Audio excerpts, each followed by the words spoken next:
Pada pesakit gout, jangan minum air buah kalau tak nak asid urik naik dan kena serangan gout. Terutamanya jus buah dalam kotak dan botol, air gas, teh ais, energy drink, aiskrim pun jangan. Sebab apa?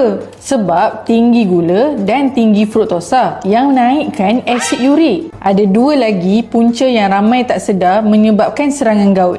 Nak tahu? Save dan share dulu ilmu ni. Yang kedua, tak cukup minum air. Bila badan kurang air, kepekatan asid urik dalam darah naik. Lebih senang kristal terbentuk dalam sendi dan trigger serangan gout. Pastikan minum air 2 hingga 3 liter sehari. Yang ketiga, berat badan naik dan perut buncit. Naikkan asid urik dan kurangkan keupayaan buah pinggang untuk buang asid urik. Ramai orang kata dekat doktor, saya tak makan seafood, tak makan daging, tak makan kacang pun doktor. Tapi kena gout juga.